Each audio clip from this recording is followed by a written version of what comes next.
Welcome back to the Writer's Hive. This is a bi-weekly chat where we attempt to demystify the writing and publishing process in order to create a writer's hive mind.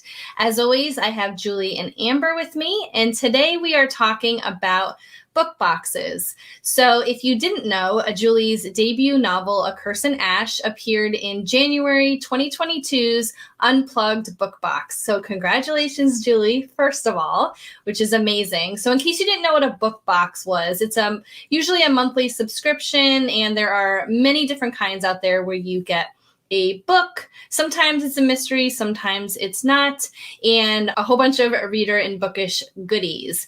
So, Julie, I wanted to ask you about your process of contacting book boxes, and I know you've contacted other book boxes and have been in other book boxes. So if you could just go over your process, and let us know how you got in and what it's like working with a book box. And also, Amber helped design a lot of the goodies that Julie had in the book box. So we're going to have a little bit of a discussion between the two of them about the process as a whole. So Julie, if you'd like to start. Yeah, so I definitely did not necessarily do things the way that I think I probably should have. I was way behind on actually reaching out to book boxes. It was kind of one of those last minute things where I was like, oh, this is something I could have been doing.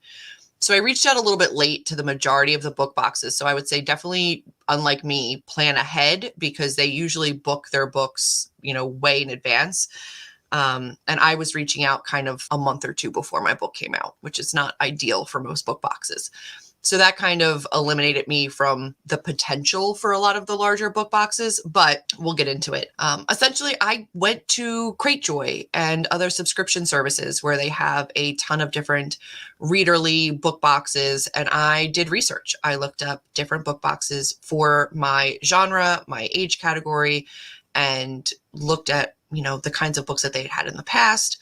And then on each website for each company, there was like a contact us or a FAQ for authors where you could look and see what their submission process was for potentially being in their box.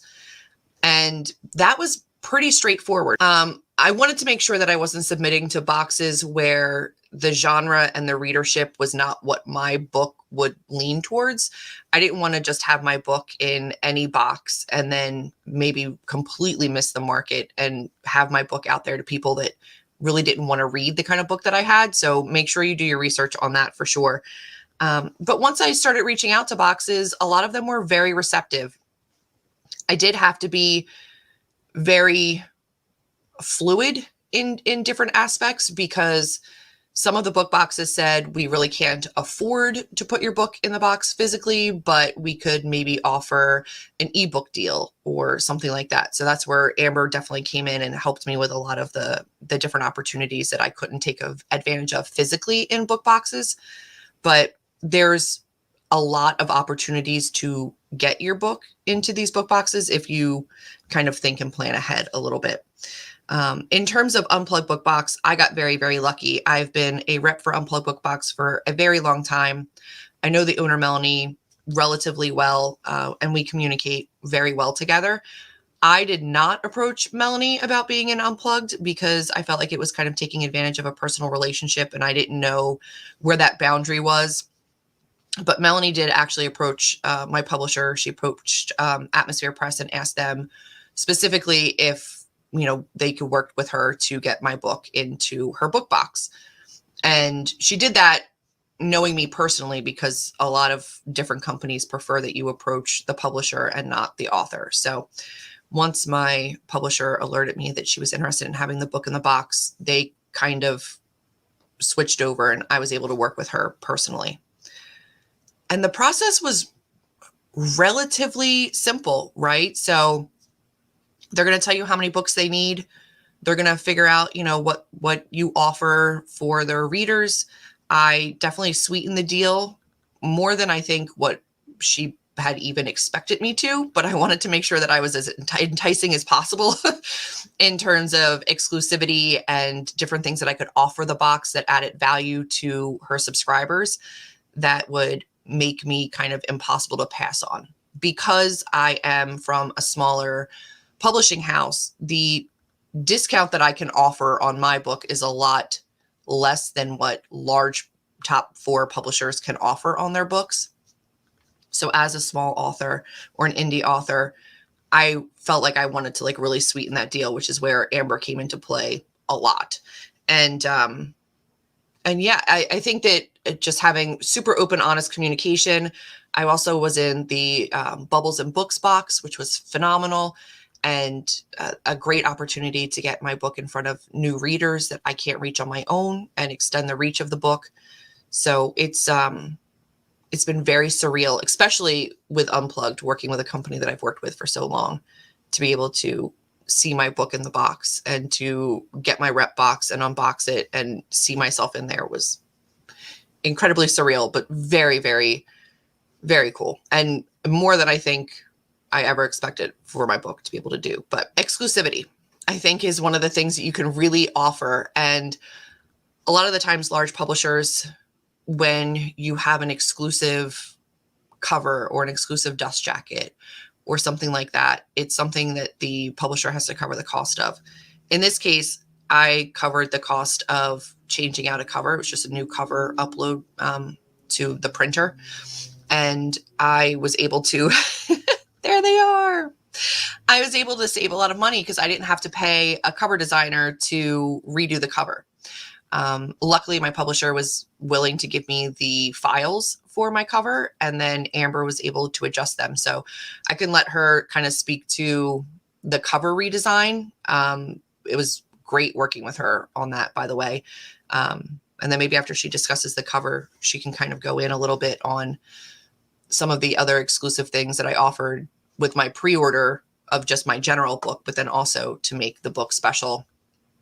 For Unplugged, we added another really special tarot card in a really cool manner and a really nice book plate option. So, and those are definitely her babies. She kind of took over. It was a collaborative process, but she did the hard work on that end. So when Julie approached me, we were talking about it, and she said, I really want to offer, an exclusive cover, but I'm not sure how much it's going to cost, the cover designer to change something. And I was like, I've created covers before. I'm pretty efficient in, Photoshop. I could probably do something. So we worked together and talked about the things that we could change. We talked about maybe changing like the tarot card on the front, or maybe, the font color. But overall, what we decided to do was just change the background color.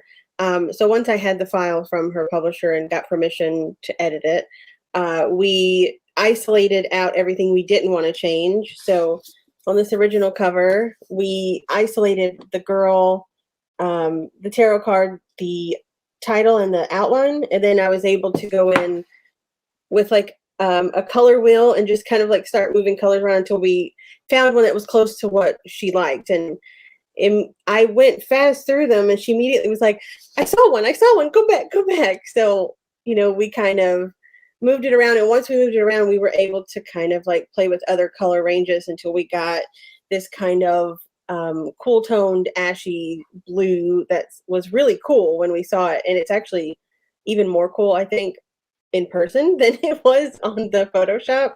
And what was really neat about it is because we went into such a like cool toned area, it looks like we changed so many colors in the cover, and we didn't. It's just the way that the gold pops against the dark blue, and the way the white pops, it just made it look overall really different. And working with Julie, she tends to think that she's bugging people. That's a little bit of an anxiety there, but she was like, can you just maybe, and I'm like, it's fine, let's just work through it, it's no big deal. So when we did the original book, I worked with her to create tarot cards, which were these here, that were part of the pre-order swag that you could get. So we decided to do an exclusive one. So all I really had to do was take, because I already had the back of it here designed, we just needed an exclusive front.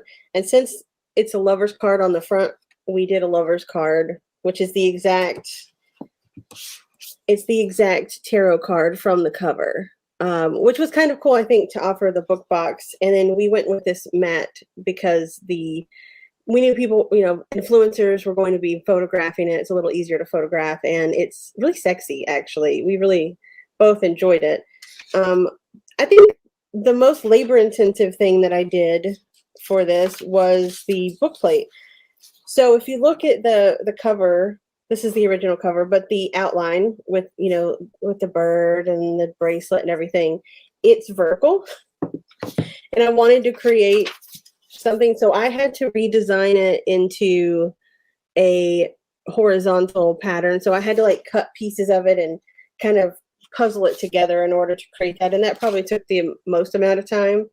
And then we originally had it this color of this book. So then once we had the new cover, we changed the color before we sent it off to the printer. But I think everything came out really well. It was really easy to work with Julie. She was just really excited to be able to offer these things. So it was really fun. But yeah, I was happy to be able to save her some money and help out a friend because it's helpful, And everything came out really fantastic. And you did such a great job. I didn't realize with the book plate that you had updated that as well, which is really cool. Also, in terms of exclusivity, Julie, if you want to touch on the paper and that whole process of how you changed the paper and sort of made it very exclusive in that sense that it was a whole new type of book, the feel of the book and everything like that. Yeah, absolutely. First of all, Amber was a gem and saved me countless amounts of money to be able to help me design these different things. And I cannot thank her enough because, I paid for all the swag when it was time to order it, but I didn't have to worry about trying to design it or get it right. And she just was a pro. It was fantastic because the actual files that came from my publisher for the cover were not split up into layers the way that we had hoped they would be. Some of them were merged together. So she really was like kind of constrained in how she could manipulate the file and the colors. And she had to really get in there and like overlay different filters to make this certain spot look the right color. And, but I will never forget, we were on Marco Polo and she was going through this sliding rainbow scale of covers and she like glazed over this dark blue gray gradient. And I was like, no. Like I'm screaming at Marco Polo because she can't hear me. And I'm like, go back. And by the time it was over and it was so fast that I had to like watch it 5 times to be able to screenshot it at the right time. And I was like, that's the color. That's the one I want. Go back to that one. So it was a lot of fun. And I love this cover. But one of the things that I had always wanted for my book, my dream for the book was to have a very tactical like feel to the book. Like I wanted a specific vibe to the book. When I thought about my book and my wants for the book, I wanted something that felt like older, that had that rich reading experience where you felt like you were reading something that had been around for a while, that was floppy and just gave you that like rich book feel. I wanted something that you could feel under your fingers. I didn't want something that was like super smooth. Like, I don't know. I had this vibe and this feeling for the book. And when I published the original book, neither my publisher or myself had any experience with the particular kind of paper that I was interested in. And it felt like a really big risk for the entire length of the life of my book to go with that paper with no experience with it. So when I knew I was doing a limited run of an exclusive cover for Unplugged, I decided to kind of bite the bullet and try that paper with this particular printing. And I love it. I had somebody who unboxed it already say, I don't understand how it's bigger, but lighter, because the paper in this, it's a thicker book. The spine is thicker. It is a larger book, but it is considerably lighter in terms of like paper weight. And I adore it. So it is like a pulpier paper. You're definitely going to like feel it under your fingers a little bit more. The ink is a little bit more like sunken into the paper. So it's not as stark. It's a little bit softer. And it does have like a floppier feel to the book where, because of the paper, the spine doesn't hold it quite as tightly as my original book. And I absolutely love the reading experience and the feel of how this particular paper works versus my other book. Granted, I love both my books. That's not the issue. But this is the paper that I had originally really dreamed for my book and was just too nervous to go with without experience. And I feel like throughout the publication of the book, and then especially the exclusive editions, I've learned a lot about what I like and what I want kind of going forward for the series. So I would not be surprised if this is the paper you see in the rest of the series, because I adore it. It is lighter, but like thicker. It feels like a more substantial book, but it doesn't like weigh down your hand. You're not going to get like hand cramps. And I love personally the matte cards, because you don't get the same like glare on them. You don't get the fingerprints on them. And yeah, so the exclusivity of that in terms of, you know, what we could offer and what we could work with was phenomenal. So for my original book, I went with the cream paper, which is like a standard option, whether you're on KDP or Ingram.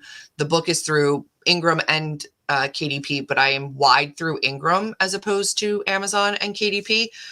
So it is the like cream off-white color. The paper that I went with for this book is Groundwood, which is like a pulpier, like more tactile feeling paper. And I absolutely adore it. It has a little bit of a different color tone than the other one. It's a little bit more like, not gray, but like an off-white grayish tone, as opposed to like the true ivory of the other paper. And I think it just lends to that like really nice feel. I feel like this is the paper that they probably use on like deckled edged papers, because it does have that older vibe, you know, feel to the paper. But no deckled edges here. I'm not going to do that to you guys. But this is a paper that I absolutely love. And I'm so glad we tested it with this particular run, because it's perfection. I love it. And if anybody knows specifics, the original paper was a 50-pound weight paper, and the Groundswood is only a 35-pound weight paper. So it is much lighter, even though it is pulpier, so it's thicker. So we had to actually adjust the spine on the new cover just because it was a lot wider than the original one, which was amazing. Yeah, which is why it looks like it's a little bit larger of a book, but lighter of a book, which I think is fantastic. Like, I love a meaty book. So the fact that it's bigger without being heavier was like my perfect solution for this book. And I'm really glad that I took a couple of risks, calculated risks, to test out a couple of different things that I was interested in, because then I know going forward, you know, kind of what works. And I will also say that while working with Melanie, one of the things that Unplugged Book Box is a fantastic book box, but you've got your really large book boxes, right? So you've got your Owl crates, your Fairy Loots, your Illuma crates, your very, very, very large book boxes. And for a lot of them, getting exclusive covers, special editions, things like that is a lot more common. Unplugged had been starting to venture into there. They definitely have signed book plates. They have exclusive items. They work with a lot of smaller shops, which I love. But this is actually their first exclusive cover. So they had in the past an exclusive dust jacket, I believe, but this is their first ever actual cover change. And it was something that she was really hoping to bring in and be able to add and, you know, kind of entice her subscribers with. And so it really wasn't that difficult for me to do because of, you know, like my publisher and the way that I had a little bit more control over different things. I was able to negotiate that without too much problem. And I'm really glad that I did. It was something that she had asked for, kind of in like this hopeful voice.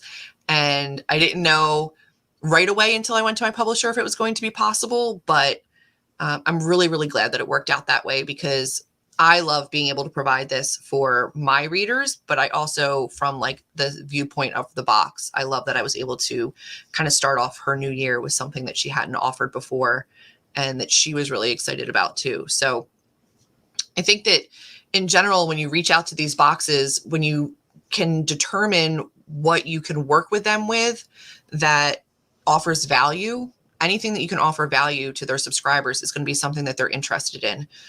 So when I went for the Bubbles and Books box, they couldn't afford, my book in their box physically, but they're also a company that offers a lot of free ebooks. So what I ended up doing was another tarot card that had a QR code on the back of the tarot card. So the front of it was still, I don't have it right next to me, but the I believe it was tarot the card, Magician, right? yeah. So it was the Magician, and the back of it had a QR code and a little blurb about my book to kind of entice them to scan that. The QR code would bring them to free chapter samples. And I think they got like 50 pages of the book. And then at the end of that 50-page sampler was another QR code that they could scan and get a discounted book. I think it was like a 35% discount, and they could finish out the purchase of the rest of the book if they were interested in continuing the story. So that was something that cost me, like maybe $40, $45 to print out a whole bunch of cards, send them off to that book box. And then that was access to their readership that I wouldn't have had otherwise. And all I had to commit to was a piece of swag that went into their box and offered, a free sample and then a discount to their subscribers. So it doesn't always have to be that they get your book, right? If you can do an exclusive tarot card or a bookmark or something else that promotes your book or promotes your website or has a QR code for a discounted book or a free download or whatever you're willing to offer, there's a lot of different ways that you can approach companies to get your name and your book title kind of like front and center with their readership. And I would suggest, if you have any interest at all in doing something like that, to reach out as early as you can once you know a release date and see if they're interested in working with you. In my experience, they were thrilled to be able to offer something to their readers that would enhance and improve the value of their box. Again, it was a risk. I didn't know the return on investment on, buying different tarot cards to put into that box, but I had to just hope that the $45 that I spent was going to be earned back in people that read the excerpt and then wanted to buy the rest of the digital book. And that's something that you have to kind of determine for yourself, but it cost that box nothing to put my card into their book box, and then it offered their readers a little bit something extra. So I was providing something to them at no cost to them that provided their subscribers more value. And I don't think very many boxes would say no to that, as long as your book fit within the genre and where their readers, are interested. So it was nerve-wracking, not as nerve-wracking as querying or any other part of the process, because you really are coming from a place where you're offering something to them that is immediately of value to them. So I would say don't be too afraid. Check out individual book boxes, check out their websites. Almost every single one of them had an FAQ page or a contact page where they encouraged publishers or authors to reach out if they were interested in being in the box. And it was really simple to reach out to those companies. So smaller book boxes especially also will be more open to working with indie authors, and they'll be more open to working with an author that has a backlist book that's not necessarily like a new release right now. I've seen a lot of smaller book boxes send out ones that were 6 months old, a year old. And I think that if you have one that maybe came out 3 months ago, still reach out to some of these smaller book boxes and just see if they want to include your book. It won't, all that they could say is no. It doesn't really hurt anything to ask, I agree, but it could be a great marketing strategy for getting like a second life on your book after release. And I had this deal with Unplugged before my book even released. So this deal has been in the works, set in stone since September. And then knowing that the book came out in October, but the box wasn't coming out until January, gave me, a solid amount of time between my own personal release and then the book kind of getting a second life in this book box, which is phenomenal. So it really was something that worked out for me. Instead of like all of my marketing coming out at the same time, I knew that I was going to have another blast of attention and, rebirth of the book kind of again in January, which eased me as a new author, because then I knew my marketing strategies for the beginning of the new year were this book box, and I didn't have to worry as much on what I was going to do. So there really is no time limit, especially if you're just offering like free swag for the box. There's always opportunities and ways that you can reach out and offer value to these companies. Thank you so much, Julie, for giving us all the information about your experiences with book boxes. It was so enlightening, and thank you so much, Amber, for explaining your process about designing and everything like that, which is so exciting. I've never been in a book box, so I was absolutely loving this whole process and sort of behind the scenes. So our question of the episode is, have you ever tried to get your book in a book box? Or if you have not, what would be your dream book box to see your book in? And we will see you in 2 weeks on Julie's channel for another episode. And if you are interested at all in following us, I have all of our social links in the description box below. And we'll see you next time. Bye-bye. And I forget your original question completely. You're muted. You're muted 100%.